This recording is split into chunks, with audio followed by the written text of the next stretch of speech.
안녕하세요. 저는 9살 아들을 키우고 있는 40대 여성입니다. 제가 이렇게 사연을 보낸 이유는 2년 전 겪은 일 때문이에요.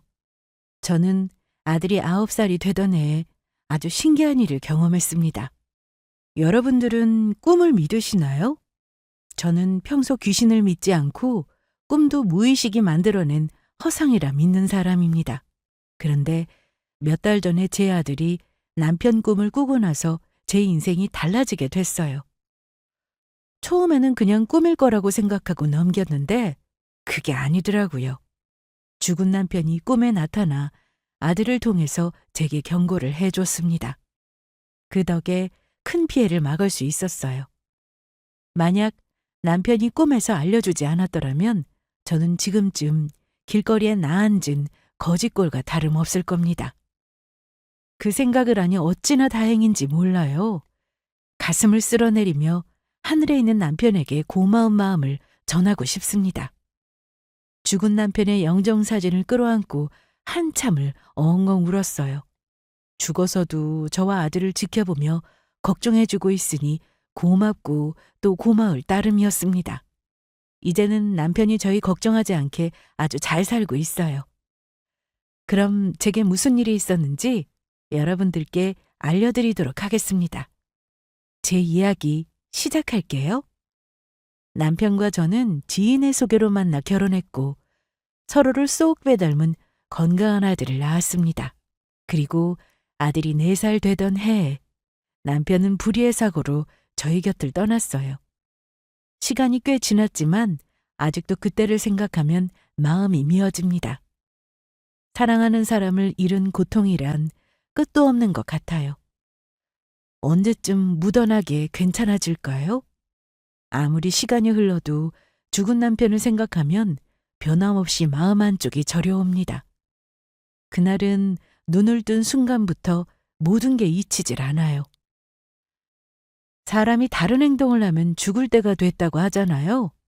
그 말이 정말 맞는 말 같습니다.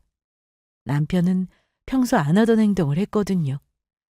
아침잠이 많은 사람이라 늦게까지 자고 일어나는 사람인데 웬일로 아침 일찍 일어나서 조깅을 하고 왔더라고요. 그런 남편을 보고 아침 일찍부터 웬일이냐, 해가 서쪽에서 뜨겠다. 사람이 갑자기 달라지면 죽는다더라라는 농담을 던지면서 웃었어요. 남편도 따라 웃으며 오늘따라 눈이 일찍 떠졌다고 했습니다. 그러면서 이상하게 아침 공기를 맞으며 뛰고 싶었대요. 그래서 모처럼 가족끼리 모여 앉아 아침을 먹었습니다. 평소에는 남편이 잠이 많아서 밥을 따로 먹을 때가 많았거든요. 이날은 토요일이었고 남편은 잠깐 회사에 출근해서 일을 해야 했습니다. 모처럼 아침에 가족끼리 식사하니까 참 좋더라고요. 남편은 이 기분을 이어받아 오랜만에 가족끼리 놀러 가자고 했습니다. 출근해서 얼른 일 마치고 온다며 준비하고 있으라고 했어요. 아들이 좋아하는 수족관으로 놀러 갈 계획이었습니다. 저는 아들을 들쳐안고 남편에게 잘 다녀오라며 인사를 건넸어요. 그리고 남편 역시 저와 아들을 향해 환하게 웃어 보이며 갔다 오겠다고 손을 흔들었습니다. 그게 남편과의 마지막 인사였어요. 대충 남편이 집에 올 시간에 맞춰서 준비를 끝냈습니다.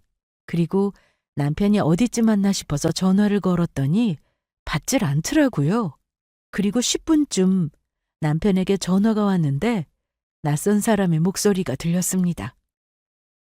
누구신데 남편의 핸드폰을 가지고 있냐고 했더니 사고가 났다고 하더군요. 그때부터 무슨 정신으로 어떻게 병원까지 갔는지 기억이 잘 안 나요. 어린아들 챙겨서 부랴부랴 병원으로 향했습니다. 그리고 도착해서 싸늘하게 식어있는 남편을 마주했어요. 여보 일어나 봐. 우리 같이 수족관 가기로 했잖아. 왜 여기서 이러고 있어? 얼른 일어나. 아무리 남편을 흔들어 깨워도 묵묵부답이었어요. 감긴 두 눈은 뜰 줄 몰랐고 의사는 남편이 병원에 오기 전에 이미 사망한 상태라고 했습니다. 사망 원인은 심장마비라고 했어요. 남편이 운전하던 중 갑작스럽게 심장마비가 왔고 남편은 어떻게든 차를 멈추려고 핸들을 돌리다가 가드레일을 크게 들이박았답니다. 다행히 그 위급한 순간에도 남편은 인명피해를 막았고 본인 혼자 차 안에서 죽음을 맞이했어요. 주변에 사람 하나 없이 외롭게 홀로 눈을 감았을 남편을 생각하니 눈물이 앞을 가렸습니다. 사람이 평소에 안 하던 짓을 하면 죽는다고 우스갯소리로 한 말이 정말 현실이 된 것 같아서 마음이 아팠어요. 괜히 내 입방정 때문에 남편이 죽은 걸까 스스로를 탓하고 원망했습니다. 아무것도 모르고 장난감을 가지고 놀고 있는 어린아들을 보니 마음이 더욱 아팠어요. 죽음을 알고 이별을 준비하는 것도 힘든데 아무런 준비 없이 갑자기 맞이한 이별은 더 큰 아픔입니다. 남편의 장례를 치르고 집에 돌아왔을 때 그때서야 비로소 실감이 나더군요. 그전까지는 그렇게 크게 실감나지 않았어요. 집에 들어온 순간부터 아이와 덩그러니 남겨진 저를 보니 정말 남편이 죽었구나. 더 이상 우리 곁에 없구나 하는 상실감이 너무도 크게 다가왔습니다. 한동안 마음을 다잡지 못하고 흐트러진 삶을 살았어요. 아이를 봐서라도 그러면 안 됐는데 도무지 정신을 차릴 수 없었습니다. 우울증이란 게 정말 무서운 거더라고요. 제 마음이 점점 죽어가는 병입니다. 이러다가는 정말 큰일 나겠구나 이런 생각도 못해요. 그냥 하염없이 스스로를 죽이고 또 죽이거든요. 하다못해 주변 사람들이 저를 걱정하며 말리기 시작했고 집에만 틀어박혀 있는 저를 억지로 꺼냈어요. 제발 정신 차리라고, 남겨진 아이는 어쩔 거냐고, 죽은 남편을 그만 잊고 보내주라고 했습니다. 그러다 결정적으로 정신을 차리게 된 계기는 바로 시어머니 때문이었어요. 아이는 우리가 키우마. 너는 새롭게 시작하렴. 그게 무슨 말씀이세요? 제가 뭘 어떻게 새롭게 시작해요? 그럼 언제까지 이러고 살 거니? 우리야, 네가 손주만 보고 산다고 하면 고맙고 좋지. 하지만 그건 순전히 우리 욕심이고. 너 아직 이렇게 곱고 젊은데 어쩌겠니? 먼저 간 아들 생각하면 미안하지만 그래도 너는 새 출발해야지. 아들 딸린 여자 누가 좋아하겠어. 애는 우리가 키울 테니까 너는 좋은 사람 만나서 사랑받고 살아. 아들도 그러기를 바랄 거다. 어머니는 새롭게 새 출발하려면 아이가 없어야 한다고 하셨어요. 아들만 없으면 재혼 자리가 더 많이 들어올 거고 그래야 하루빨리 좋은 사람 만나서 새롭게 시작할 수 있지 않겠냐고 하셨습니다. 손주는 본인들이 얼마든지 키울 수 있으니 걱정하지 말고 좋은 사람 만나라고 하셨어요. 이번에는 명 짧은 사람 만나지 말고 오래오래 건강하게 제 옆에 있어줄 사람을 만나라고 하셨습니다. 그 말을 들으니 그제야 정신이 번쩍 들더라고요. 내가 미쳤었구나. 이렇게나 날 생각해주는 사람들이 있는데, 남편이 남겨준 소중한 우리 아들이 있는데 내가 그걸 놓치고 있었구나 라는 생각이 들었습니다. 남편을 잃고 그간 제대로 울음을 터뜨리지 못했어요. 속에 있는 울분을 다 토해내야 하는데 그러지 못해서 마음의 병이 든 것 같았습니다. 저를 걱정해주는 어머님의 눈빛을 보고 비로소 어린아이처럼 서럽게 울음을 터뜨렸어요. 어머님 품에 안겨서 한참을 울었습니다. 그리고 결심했죠. 이제 그만 남편을 보내주기로요. 그날 이후로 저는 어머님의 말씀처럼 새롭게 다시 태어났습니다. 어떻게 태어났냐고요? 다른 거 다 필요 없고 오로지 제 아들만 생각하기로 했어요. 계속 제가 이 모양으로 살면 하늘에 있는 남편이 많이 슬퍼할 것 같았습니다. 우리의 소중한 아들, 저 혼자서 보란 듯이 잘 키워내고 싶었어요. 그때부터 정신 차리고 조금씩 예전의 저로 돌아가려고 노력했습니다. 아직 속은 여기저기 상처투성이지만 애써 그렇지 않은 척 가리면서 밝게 지냈어요. 시간은 걸리겠지만 노력하다 보면 괜찮아질 거라 생각했어요. 상처도 처음에만 아프지 딱지 생기면 어느새 아픔도 무뎌지잖아요. 그렇듯 제 마음도 그럴 거라 생각했습니다. 그렇게 아들만 생각하며 열심히 살았어요. 남편 몫까지 사랑을 듬뿍 주면서 엄마로서 최선을 다했죠.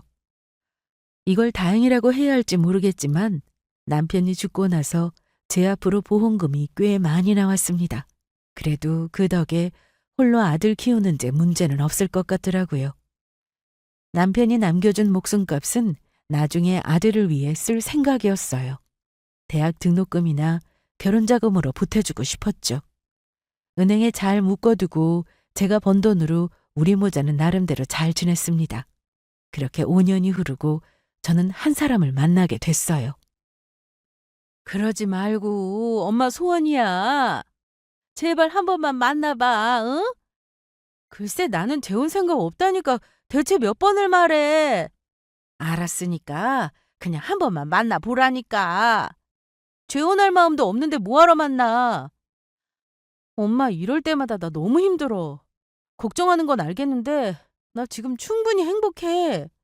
그냥 아들하고 나하고 이렇게 둘만 생각하고 살고 싶어. 그럼 나는 너 생각하는 엄마 마음은 모르겠어?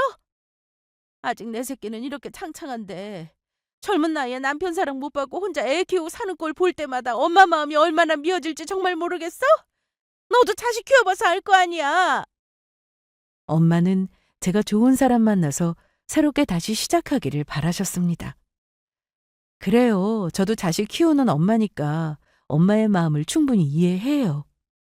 젊은 나이에 남편 없이 자식만 보고 사는 딸이 얼마나 안쓰러우셨겠어요. 하지만 저는 조금도 누군가를 만날 생각이 없었습니다.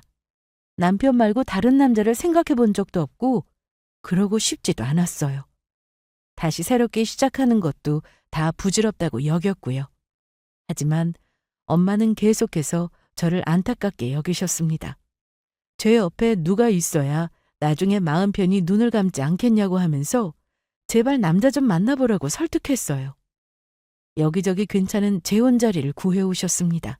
나중에는 시어머니까지 합세해서 괜찮은 사람 있으면 얼른 재혼하라고 하셨어요. 저는 계속해서 싫다고 거절했고 엄마는 정말 좋은 사람이라며 재혼을 권하셨습니다. 그렇게 엄마와 실랑이를 하는 시간이 많아졌는데 하루는 엄마가 급히 보자고 하셔서 카페에 갔는데 엄마는 없고 웬 남성이 저를 기다리고 있었어요. 알고 보니 엄마가 선자리를 잡아놓고 제게 거짓말을 하셨더라고요. 사실대로 말하면 제가 안 나갈 게 뻔하니까 그런 식으로 자리를 만드셨습니다. 이런 상황이 너무도 난처했던 저는 사실대로 말하며 죄송하다고 말씀드렸어요. 저는 이런 자리인 줄 몰랐고 누군가를 만날 생각이 없다고 했죠. 그랬더니 남성의 반응이 제 예상과는 달랐습니다. 불쾌해할 줄 알았는데 괜찮다면서 웃더군요.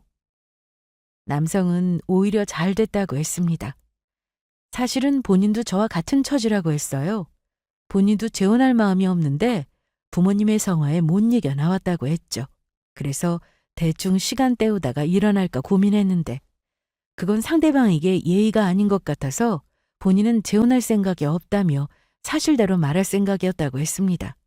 그런데 저도 같은 입장이니 참 잘 됐다고 했어요.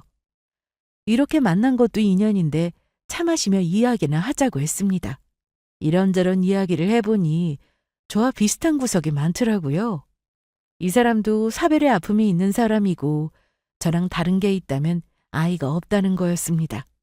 저랑 비슷한 부분이 있다 보니까 이런저런 이야기를 하다 보니 어느새 편하게 이야기를 하게 됐어요. 처음 만난 것 치고는 꽤 잘 통했다고나 할까요? 이야기를 나누다 보니까 시간 가는 줄 모를 만큼 재미있었습니다. 그러나 저는 재혼할 생각이 없었고 상대방도 저와 같은 생각이니까 그냥 재미있는 시간 보냈다고 생각하고 그렇게 마무리 지었습니다. 그런데 그 뒤로 신기한 일이 일어났어요. 이상하게 자꾸만 그 사람과 마주쳤습니다. 처음에는 우연이라고 생각했는데 이런 순간들이 자꾸 생기고 어떻게든 그 사람과 이어지는 것이 운명인가 싶더라고요. 주변에서는 바로 인연이라는 거라고 이번 기회에 그 사람과 한번 잘해보라는 말을 건넸습니다. 그때마다 잘해보기는 뭘 잘해보냐고 그럴 생각 없다고 선을 그었지만 이상하게 그 사람과 자꾸만 얽히면서 나중엔 친해지게 됐어요. 그리고 점차 우리 사이는 더욱 가까워지게 됐고 결국은 서로 호감을 갖고 만나는 사이가 됐습니다. 한 3개월 정도 연애했을까? 그 사람은 제게 재혼에 관한 이야기를 꺼냈어요. 만난 시간은 길지 않지만 앞으로 평생 함께하고 싶다고 했습니다. 제가 연애를 시작했다는 말에 부모님은 재혼의 희망을 놓지 않으셨고 괜찮은 사람이면 시간 낭비하지 말고 재혼하라고 부추기셨어요. 솔직히 이 사람을 만나고 재혼에 관한 생각을 아예 안 한 건 아닙니다. 처음에는 정말 아무 생각이 없었고 오로지 아들 하나만 보고 살려고 했는데 사람 마음이란 게 뜻대로 흘러가지 않더라고요. 저도 모르게 편하게 다가온 그 사람을 좋아하게 됐습니다. 하지만 결혼 생각은 없었어요. 그냥 좋은 감정으로 만나기만 할 생각이었는데 진지하게 재혼 생각을 하게 된 건 아들 때문이었습니다. 그 사람은 아이를 무척이나 좋아하는 사람이었어요. 그래서 그런가 제 아들에게 관심이 많았고 같이 밖에서 몇 번 놀다 보니 친해지게 되었습니다. 아들에게 목말을 태워주기도 하고 같이 뛰어다니며 이런저런 장난을 치는 모습을 보는데 아들이 환하게 웃는 거예요. 제가 아무리 사랑을 듬뿍 준다고 해도 아빠의 역할까지 다 해줄 수 없잖아요. 저렇게 좋아하는 걸 보니까 재혼하지 않겠다고 고집부리는 게 과연 맞는 걸까? 그게 아이를 위하는 걸까? 저렇게 좋아하는데 어쩌면 저 사람이 우리 아들에게 정말 좋은 아빠가 되어주지 않을까 하는 생각이 들었습니다. 또 결정적으로 아들이 제게 그러더군요. 엄마, 나 아저씨 좋아. 아저씨랑 같이 살았으면 좋겠어. 아들은 아저씨가 마치 아빠 같다고 했습니다. 그 말 한마디에 마음이 짠하더라고요. 말은 안 했지만 내심 아빠가 필요했구나 싶었어요. 그래서 고민 끝에 재혼을 긍정적으로 생각하기로 마음먹었습니다. 재혼하게 되면 저도 그렇고 아들도 그렇고 여러모로 좋을 거라 생각했어요. 그 뒤에 그 사람의 청혼을 받아들이고 우리는 본격적으로 결혼 준비에 들어갔습니다. 저는 재혼하는 게 잘못된 건 아니지만 그래도 그냥 가족끼리 조용하게 치르고 싶다고 했어요. 예비 남편은 그런 제 뜻을 따라줬습니다. 간소화해서 작게 치른다고 해도 이것저것 준비할 게 많더라고요. 식을 올리기 전에 아들과 살던 집을 정리하고 예비 남편 집에 들어가서 살림을 합칠 생각이었습니다. 새 식구와 함께 살 집을 새로 구하지 않아도 괜찮은 게 예비 남편 집이 꽤 넓었거든요. 저도 잘 몰랐는데 재혼을 결심하고 나니 예비 남편에게 돈이 많다는 걸 알게 되었습니다. 대충 사업을 하고 있다는 건 알고 있었지만 사는 집을 보니 입이 떡 벌어질 정도로 좋았어요. 2층으로 된 단독주택이었고 마당도 넓은 게 참 좋았습니다. 예비 남편은 이곳에서 아들이 마음껏 뛰어놀고 지내기 좋을 거라고 했죠. 주변 사람들은 재혼 소식에 무척이나 축하해 주었습니다. 젊은 나이에 언제까지 홀로 아들 키우며 살까 걱정했는데 재혼한다고 하니까 본인 일처럼 좋아해 주더라고요. 그리고 재혼할 상대가 잘 산다고 하니까 그것도 정말 잘 됐다면서 축하해 주었습니다. 친정 부모님은 그러시더군요. 이렇게 좋은 사람을 만나 재혼하는 것도 복이라고요. 좋은 사람 만날 수 있게 죽은 남편이 하늘에서 이어준 거 아니겠냐고 하셨습니다. 하긴 신기하게도 계속 마주쳐서 희한하긴 했어요. 그 말을 들으니 정말 남편이 보내준 사람인가 싶었습니다. 본인 대신 저와 아들 곁을 지켜줄 사람을 보내준 걸지도 모른다는 생각이 들었어요. 돈도 많고 잘 사는데 자상하고 저와 아들한테 잘하는 사람 만나기 쉽지 않잖아요. 남편이 보내준 사람이라고 생각하고 재혼해서 잘 살아볼 생각이었습니다. 그렇게 차근차근 결혼 준비를 해나가며 앞으로 펼쳐질 우리 세 식구의 희망찬 미래를 그려나갔어요. 그리고 제가 꿈꾼 대로 이렇게 해피엔딩으로 마무리되면 참 좋으련만. 생각지도 못한 일로 그 사람과의 재혼은 산산조각이 나고 말았습니다. 아니, 어찌 보면 잘된 일이죠. 그 사람과 계속 얽혔더라면 저와 우리 아들의 인생은 큰 나락으로 떨어질 뻔했습니다. 이게 어떻게 된 일이냐면 아들의 꿈이 시작이었어요. 어느 날 아들이 자고 일어나서는 제게 아빠 꿈을 꿨다고 했습니다. 그이가 죽고 나서 저와 아들의 꿈에 한 번도 나온 적이 없었어요. 근데 갑자기 아빠 꿈을 꿨다고 하니까 아들이 예비 남편을 보고 죽은 아빠 생각을 많이 했나 보다 싶었습니다.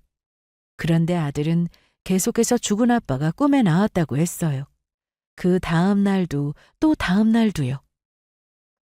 엄마, 꿈에 또 아빠 나왔어. 그래?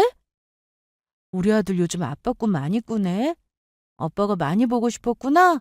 주말에 엄마랑 아빠 보러 갈까? 재혼을 앞두고 아들이 아빠 생각을 많이 하나 보다 싶어서 같이 그 일을 보러 가려고 했어요. 안 그래도 재혼하기 전에 죽은 남편 보러 한번 갈까 싶었는데 잘 됐다 싶었죠. 그런데 아들은 아빠가 보고 싶은 건 맞지만 꿈이 뭔가 이상하다고 했습니다. 꿈에 아빠가 뭔가를 말하려고 하는데 잘 안 들렸다고 했어요. 대체 무슨 말을 하려고 자꾸 꿈에 나오는 걸까? 같은 꿈을 계속 꾸니까 아이가 이상하게 생각하더군요. 그래서 저는 그런 아이의 마음을 달래며 별거 아닐 거라고 했습니다. 이제 엄마가 아저씨랑 결혼하니까 아빠가 잘 살라고 새아빠랑 잘 지내라고 그 말하려고 그런 걸 거라고 했죠. 그런데 그날 밤 새벽에 아이의 울음소리를 듣고 잠에서 깼습니다. 놀라서 급히 아이의 방으로 갔더니 아이가 침대에 앉아서 엉엉 울고 있었어요. 저는 어디 아픈가 아니면 무서운 꿈이라도 꾼 건가 싶어서 왜 그러냐고 물었습니다. 그러자 아이는 또 아빠 꿈을 꿨다고 했어요. 그런데 이번에는 아빠가 무서운 얼굴로 화를 냈다고 했습니다. 그러면서 아빠가 뭐라고 말을 했는데 이번에는 똑똑히 들었대요. 아빠가 그 아저씨랑 결혼하면 안 된다고 했다고 했습니다. 뭐? 정말 꿈에서 아빠가 그렇게 말했어? 응. 아빠가 엄청 무서운 얼굴로 엄마 결혼하면 안 된다고 소리 질렀어. 엄마 나 무서워. 아빠가 그렇게 화내는 거 처음 봤어. 남편은 살아생전 아들에게 화 한 번 낸 적 없을 정도로 굉장히 온순한 사람이었습니다. 한없이 자상한 아빠였어요. 그런 사람이 꿈에 나와서 아들에게 화를 냈다니까 저도 조금은 이상하더라고요. 하지만 꿈은 그저 꿈일 뿐이잖아요. 저는 그냥 아들이 자꾸만 이 꿈에 신경을 쓰니까 이상한 꿈을 꾼 거라고 생각했어요. 괜히 제가 이상하게 반응하면 아들이 더 불안해할까봐 아무렇지 않게 여겼습니다. 놀란 아들을 달래며 다시 재웠고 그렇게 넘어갔지만 아들은 또다시 죽은 남편의 꿈을 꿨어요. 계속해서 아빠가 자신에게 화를 냈다고 했습니다. 그것도 제 결혼은 절대 안 된다고 소리쳤대요. 계속 같은 꿈을 꾸니까 정말 이상하더라고요. 재혼할 예비 남편은 죽은 남편이 보내준 사람이라고 생각했는데 아들 꿈에 나와서 반대하는 거 보니까 내가 재혼하는 게 달갑지 않은 건가? 그래서 아들 꿈에 나타나서 소리치는 건가? 별 생각이 다 들더군요. 마음이 하도 싱숭생숭해서 친정엄마에게 이 사실을 털어놓았어요. 재혼 앞두고 이런 일이 생기니까 마음이 안 좋더라고요. 엄마도 저와 같은 생각이셨습니다. 꿈은 그저 꿈일 뿐이라고 너무 의미부여하지 말라고 하셨어요. 남편은 그 누구보다 저와 아들의 행복을 바라는 사람일 텐데 설마 재혼하는 게 싫어서 그러겠냐고 아닐 거라면서 크게 생각하지 말라고 하셨습니다.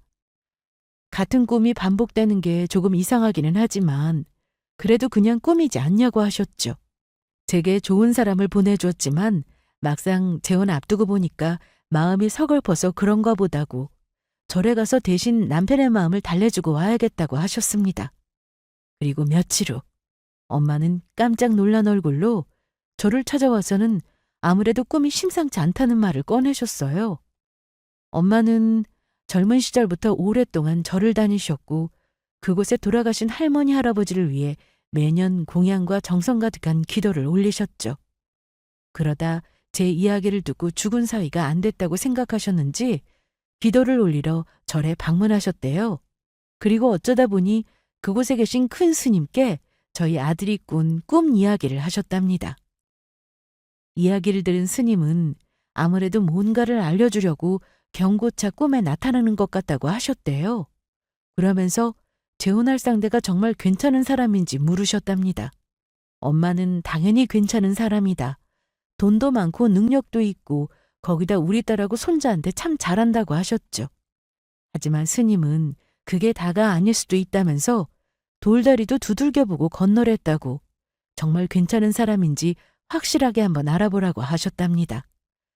큰 스님께 그런 말씀을 들으니 엄마도 정말 뭔가 있구나 싶으셨대요. 그래서 제게 정말 괜찮은 사람인 거 맞냐? 뭔가 의심될 만한 구석은 조금 더 없었냐고 물으셨습니다. 저는 의심될 게 뭐 있냐? 괜찮은 사람인 거 엄마도 잘 알고 있지 않냐고 대답했어요. 하지만 엄마는 큰 스님이 그렇게 말할 정도면 아무래도 뭔가 있는 것 같다면서 불안해하셨습니다. 처음에는 왜 이러시나? 아무리 그래도 마음에 들어했던 사람을 의심하시나 싶었어요. 제가 그 사람과 재혼한다고 했을 때 그 누구보다 좋아하시면서 찬성하셨거든요. 그런 엄마가 예비서이를 의심하시니까 상황이 이상하게 흘러간다고 생각됐습니다. 엄마는 계속해서 저를 설득하셨어요. 좋은 사람인 건 알겠지만 그래도 확실하게 알아보는 게 낫지 않겠냐고 말이죠. 또 내가 그 사람에 대해서 알면 얼마나 아냐는 말까지 하셨습니다. 알고 지낸 시간이 그리 많은 것도 아닌데 이렇게 빨리 가까워지고 재혼까지 하게 된 게 영 찜찜하다고 하셨어요. 처음에는 인연이니까 그런가 보다고 생각했는데 곰곰이 생각해보니까 그게 아닐 수도 있다는 생각이 드셨답니다. 옆에서 엄마가 하도 그러시니까 어쩔 수 없겠더라고요. 엄마의 말씀대로 예비 남편에 관해 조사해 보기로 했습니다. 순전히 엄마의 말씀만으로 결정한 건 아니에요. 엄마가 정말 좋은 사람인 거 확실하냐고, 조금의 이상한 낌새도 없냐고 물어보셨을 때 선뜻 그렇다고 대답할 수가 없었습니다. 제가 알고 있는 건 많지 않았거든요. 예비 남편은 알게 되고 결혼을 결심하기까지의 기간이 그리 길지 않았습니다. 생각해보면 너무도 빨리 친해진 것도 그렇고 또 자주 마주쳐서 인연을 쌓아간 것도 이상하긴 했어요. 무엇보다 내가 그 사람의 모든 걸 다 알고 있지 않다는 게 걸림돌로 작용됐습니다. 그동안 봐온 모습은 정말 좋은 사람이지만 사람이란 게 혹시 모르는 거잖아요. 오래 연애하다가 결혼한 사람들도 결혼 전에는 이러지 않았는데 결혼해서는 이렇게 달라지더라. 이런 면이 있더라는 말을 하곤 하잖아요. 어쩌면 내가 아는 것 이외에 다른 면이 있을 수도 있겠다는 생각이 들었습니다. 찜찜한 마음으로 결혼하는 것보다 확실하게 알아보는 게 낫겠다 판단됐어요. 그래서 그 후로 저는 예비 남편의 뒤를 팠습니다. 그런데 정작 파려고 이것저것 눈여겨서 살펴보니 정말 이상한 구석이 한두 군데가 아니더라고요. 같이 있을 때 단서가 될까 싶어서 몰래 핸드폰을 뒤지거나 차와 집을 뒤졌지만 그렇다 할 증거를 찾지 못했습니다. 아무래도 정말 저 혼자 알아보는 건 한계가 있어서 어쩔 수 없이 이 일을 전문으로 하는 곳에 사건을 맡겼어요. 그리고 그 결과 저는 아주 깜짝 놀랄 소식을 듣게 되었습니다. 뭐라고요? 다시 한번 말씀해 주세요. 그 사람이 사기꾼이라고요? 네, 사기꾼이에요. 말씀해 주신 대로 확인해 봤는데 맞는 게 하나도 없어요. 사업가도 아니고 심지어 그 집도 그 사람 소유가 아니더라고요. 단기로 월세살이 하고 있는 거였어요. 이상해서 더 깊게 봐봤는데 사기 전과도 있어요. 돈 좀 있는 여자들한테 접근해서 돈만 홀랑 빼먹는 것 같아요. 연기도 하도 잘해서 피해자들 모두 감쪽같이 속아 넘어갔다고 하더라고요. 아무래도 이 사람한테 공사당하고 계신 것 같은데. 직원의 말은 충격 그 자체였습니다. 제가 알고 있는 모든 게 다 거짓이라고 하더군요. 사업가도 아닌데 사업가 행세를 하고 있었고 그 집을 소유하고 있는 게 아니라 월세로 빌린 거라니. 심지어 사기 전과까지. 내가 아주 제대로 놀아나고 있었구나 싶은 게 정신이 번쩍 들면서 온몸에 소름이 쫙 끼쳤습니다. 그간 그 남자한테 속아 넘어간 여자들이 꽤 되는 듯 했어요. 이로써 저를 속이고 있었다는 사실을 알게 됐습니다. 제게 작정하고 접근한 거였어요. 처음부터 지금까지 모든 게 다 저를 속이기 위한 거짓이었습니다. 그제야 모든 게 이해되더군요. 이렇게 이 사람과 부딪히고 얽힐까 신기하게만 여겼는데 다 그 사람의 계획에서 비롯된 일이었습니다. 또 아들 꿈에 나타난 남편이 왜 그토록 재혼하면 안 된다고 소리쳤는지 그 이유를 비로소 알게 되었죠. 이 사람과 재혼하면 사기당해서 가진 돈 다 빼앗기니까 아들 꿈에 나와서 말렸던 거예요. 제가 정말 힘들었던 게 뭔지 아세요? 예비 남편에 대한 배신감보다 죽어서도 편히 쉬지 못하고 우리 모자를 걱정하는 남편 생각에 마음이 너무도 괴로웠어요. 그와 동시에 그 사람을 용서하면 안 되겠다는 생각이 들었습니다. 어떻게든 벌을 받게 해주고 싶었어요. 감히 내게 사기를 치려고 들어? 아무것도 모르고 재혼했으면 남편의 사망보험금 전부 빼앗겼을 겁니다. 저도 그 사람과 마찬가지로 또 다른 피해자가 됐겠죠. 정말 생각만 해도 끔찍하더라고요. 이 돈이 어떤 돈인데, 죽은 남편이 아들을 위해 남겨준 목숨값인데 어딜 감히 이 돈을 노리는지. 용서할 수 없었어요. 나를 우습게 알고 접근한 것도 그렇고 우리 아들의 앞날을 망치려 했다는 게 너무도 괘씸했습니다. 그래서 어떻게 하면 벌을 줄까 고민하게 됐어요. 재혼이고 뭐고 그냥 없던 일로 하기에는 분이 안 풀릴 것 같아서 제대로 한 방 먹이고 싶었죠. 그래서 정확한 증거를 찾기로 마음먹었습니다. 저는 평소처럼 행동하면서 계속해서 그 사기꾼을 주시했습니다. 그리고 합치기로 한 살림은 이런저런 핑계를 대면서 미뤘어요. 그리고 아니나 다를까. 재혼을 코앞에 둔 시점에서 그 인간은 슬며시 본색을 드러냈습니다. 당신 전 남편 죽고 받은 보험금 있다고 했지? 그런데 그건 왜? 이런 말 해도 되나 많이 망설였는데 상황이 이상하게 꼬여서 아무래도 당신 도움을 조금 받아야 할 것 같아. 무슨 도움? 예비 남편이 사업자 들어가야 할 돈이 있는데 어떤 사정으로 해외에 있는 돈이 묶이는 바람에 당장 끌어올 돈이 없다고 했습니다. 그러면서 제게 돈 좀 빌려달라고 하더군요. 묶여있는 돈만 해결되면 바로 줄 수 있다면서요. 이 인간이 사기꾼이라는 거 몰랐더라면 정말 감쪽같이 속아 넘어갔을 거예요. 엄청 그럴싸하게 설명한 것도 모자라서 연기력까지 출중했습니다. 이래서 다른 여자들이 속아 넘어갔구나 싶더라고요. 저도 모르는 척 행동하여 옆에서 증거를 찾고 싶었는데 어찌나 철두철미한지 증거 하나 흘리는 게 없었습니다. 도무지 찾을 길이 없어서 하는 수 없이 다른 방법으로 한 방 먹여야겠다고 생각했어요. 이 인간만큼은 아니지만 저도 어느 정도 머리를 썼습니다. 그게 뭐냐고요? 그건 바로 가짜 돈으로 유인하는 거였어요. 저번에 빌려달라고 한 돈이야? 아니, 이 많은 돈을 다 찾아온 거야? 그냥 내가 말한 계좌로 넣어주면 되는데. 나도 그러고 싶은데 그럴 만한 사정이 있어. 사실 전 시어머니랑 남편 보험금 가지고 문제가 조금 있었거든. 사기꾼이 제게 사기를 친 것처럼 저도 똑같이 사기를 치기로 마음먹었습니다. 이에는 이, 눈에는 눈. 전 시어머니가 남편 보험금을 빼앗으려고 난리쳤고 하도 소송을 거는 바람에 하는 수 없이 은행에 있는 돈 모조리 빼서 현찰로 꽁꽁 숨겨놓고 있었다고 했어요. 은행에 있으면 어떻게든 빼앗으려고 난리칠 것 같아서 그 돈 다 써서 없다는 식으로 잡아떼고 있었다고 했습니다.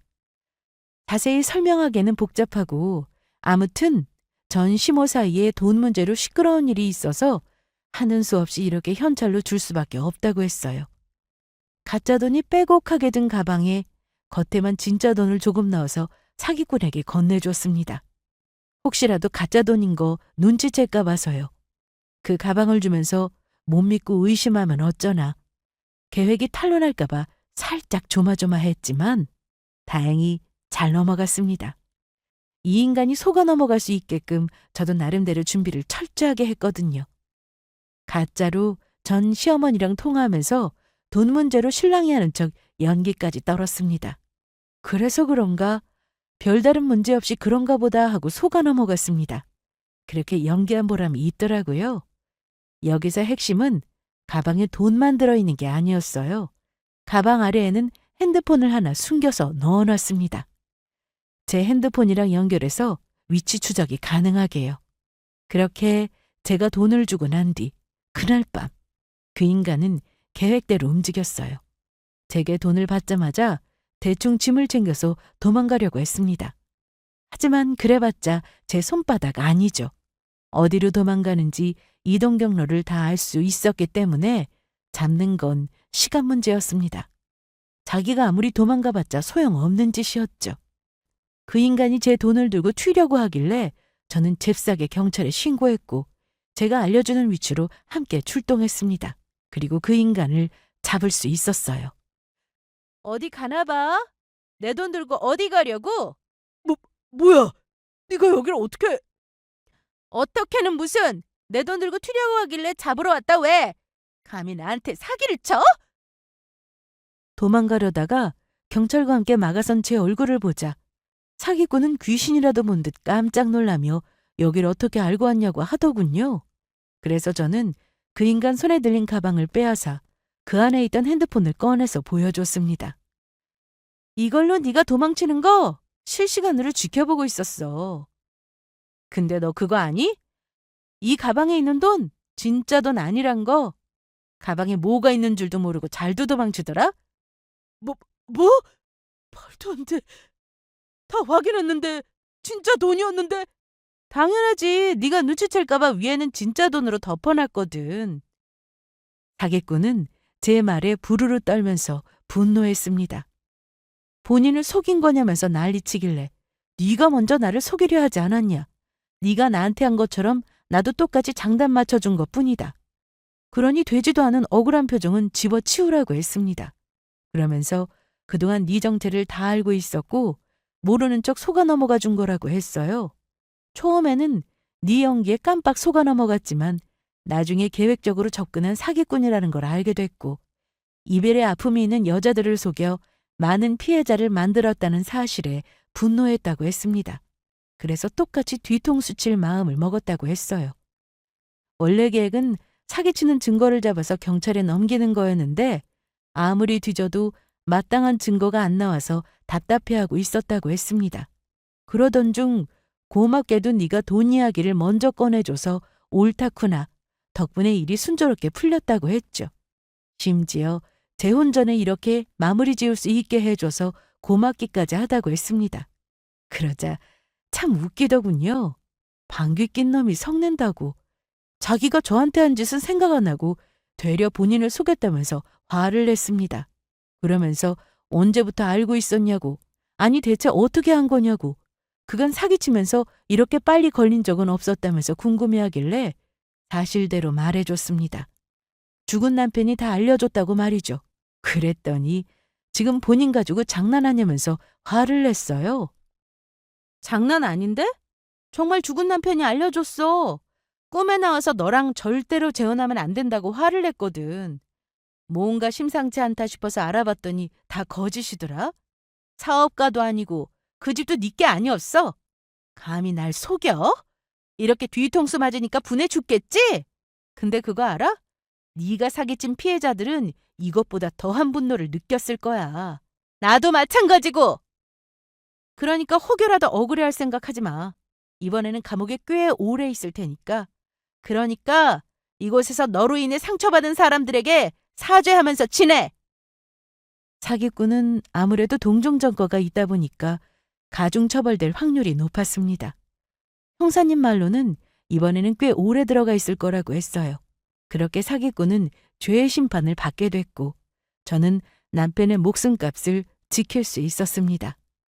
이 일을 알게 된 친정엄마는 다리에 힘이 풀리셨는지 자리에 털썩 주저앉으면서 손으로 가슴을 쓸어내리셨어요. 큰 스님의 말을 듣기 잘했다면서 큰일 날 뻔했다고 정말 다행이라고 하셨습니다. 그러면서 이게 다 하늘에 있는 김서방이 도와준 거라고 눈물을 흘리셨어요. 맞아요. 이건 다 죽은 남편이 도와준 겁니다. 아들의 꿈에 나와서 이런 일이 생길 거라는 걸 경고해 준 덕에 피해를 막을 수 있었어요. 남편이 도와주지 않았더라면 저는 별다른 의심을 못했을 거고 남편의 보험금을 바보같이 빼앗겼을지도 모릅니다. 그 생각을 하면 아직도 간담이 서늘해요. 주변 사람들은 위험한 일을 잘 피해갔다고 정말 다행이라며 위로를 건넸습니다. 그러면서 한편으로는 나중에 그 인간이 출소해서 보복하면 어떡하냐고 걱정하더군요. 물론 저도 그 생각은 아예 안 한 건 아니에요. 요즘 세상이 흉흉하잖아요. 저한테 앙심을 품고 복수하면 어쩌나. 괜히 나 때문에 우리 아들까지 위험해질까 봐 걱정되기도 했습니다. 하지만 조금도 후회하지 않아요. 이런 일이 발생하도록 두고 보고 있지 않을 겁니다. 자식을 위해서라면 엄마는 뭐든지 다 할 수 있어요. 결코 가만히 있지 않을 겁니다. 저와 아들을 지키기 위해 노력할 거고 앞으로 정신 똑바로 차리고 살 거예요. 다행히 형사님도 저희 모자를 잘 살펴봐 주시기로 하셨습니다. 알고 보니 형사님이 그 사기꾼을 여러 번 잡아 넣으셨더라고요. 그러면서 하시는 말씀이 사기는 쳐도 절대 누구 해코지하거나 사람 죽일 놈은 아니라고 하셨어요. 그래도 혹시 모르니까 출소하는 날 맞춰서 동태를 잘 살펴보겠다고 약속까지 해주셨습니다. 그러면서 무서울 법도 한데 당당하게 맞서고 한 방 먹이기까지 해서 참 대단하다는 말을 건넸어요. 그리고 이 사람은 지금 제 남편이 되었죠. 사기꾼을 만나 안 좋은 일을 겪을 뻔한 뒤로 재혼 이야기는 쏙 들어갔습니다. 더 이상 그 누구도 제게 재혼이란 소리를 하지 못했어요. 오죽하면 친정엄마는 본인 때문에 이렇게 된 거라면서 자책하곤 하셨죠. 본인이 재혼하라고 부추기지 않았더라면 사기꾼인 줄도 모르고 선자리를 만들어서 이어준 바람에 큰일을 치를 뻔하지 않았냐고 속상해 하셨습니다. 본인 때문에 앞으로 그 인간을 피해서 살아야 할 텐데 이걸 어쩌면 좋겠냐고 하셨죠. 저는 엄마의 잘못이 아니라 그 인간의 잘못이라고 했어요. 처음부터 작정하고 속이려 든 건데 엄마가 어떻게 알았겠냐면서 엄마의 잘못이 아니라고 위로했습니다. 앞으로 정신 똑바로 차리고 살 거고 만일 나중에 위험한 일이 생기게 되면 그때처럼 죽은 남편이 또 도와주지 않겠냐고 했죠.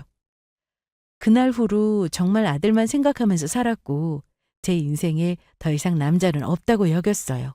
그런데 정작 인연은 따로 있더라고요. 제가 당차게 사기꾼을 잡았을 때 담당 형사였던 지금의 남편이 제게 첫눈에 반했대요. 그날 이후부터 자꾸만 제가 아른거리고 걱정됐다고 했습니다. 아무리 당찬 사람이라고 해도 결국은 여자고 누군가 보호를 해주면 좋을 텐데 라고 생각을 했대요. 그래서 관심을 갖고 저희 집 주변을 자주 살펴보거나 스스로 순찰을 하면서 지켜줬다고 했습니다. 또 가끔씩 제게 안부 연락도 하고요. 처음에는 피해자를 살뜰히 챙기는 경찰도 있구나 그냥 그렇게 생각했는데 나중에는 단순히 경찰로서의 일을 하는 게 아니라 진심으로 나를 걱정하고 있다는 걸 알게 됐어요. 물론 이 과정에서 순탄치 않은 일도 여럿 있었습니다. 한번 재혼의 아픔을 크게 겪은 터라 남편의 마음을 받아주기까지 오랜 시간이 걸렸어요. 많이 밀어내기도 했고 더 이상 찾아오지 말라며 남편에게 모질게 대하기도 했습니다. 그러나 결국 이어질 운명은 이어지더라고요. 남편의 진심에 감동했고 다시금 용기를 냈어요. 그렇게 우리는 재혼했고 지금은 새 식구 행복하게 지내고 있습니다. 또 남편이 경찰이다 보니까 여러모로 든든한 구석이 많아요. 든든한 남편은 저와 우리 아들을 잘 지켜주고 있습니다. 일 때문에 바빠서 집에 못 들어오는 날도 많지만 그래도 정말 좋은 사람이에요. 죽은 남편처럼 자성하고 다정다감한 사람입니다. 좋은 남편, 좋은 아빠로서 우리 가정을 지켜주고 있어요. 제가 이 사람과 재혼할 때 죽은 남편이 꿈에 나왔어요. 아들 꿈에만 나오고 제 꿈에는 한 번도 안 나와서 은근히 서운했는데 재혼하니까 나오더군요. 별다른 말은 없었고 그저 저를 보며 환하게 미소를 지어줬습니다. 가끔 그때의 일을 떠오르며 죽은 남편을 생각하곤 해요. 이 사연을 통해 하늘에 있는 남편에게 전하고 싶은 말이 있어요. 나는 아들하고 잘 살고 있으니 더 이상 우리 걱정하지 말고 편하게 쉬라는 말을 하고 싶습니다. 아들은 내가 잘 키울 테니 못다한 삶 거기서 편하게 누리라고요. 그리고 여러분께 처음에 했던 질문을 다시 건네겠습니다. 여러분은 꿈과 귀신을 믿으시나요? 제 사연을 통해 우리가 알지 못하는 세계가 있다는 것을 조금이나마 아셨으면 좋겠어요. 사랑하는 사람의 죽음은 어찌 보면 이별이 아닌 또 다른 시작이 될 수도 있어요. 그곳에서 남편이 편히 쉬기를 바라며 저는 이만 글을 마치겠습니다. 지금까지 저의 긴 사연을 들어주셔서 감사합니다.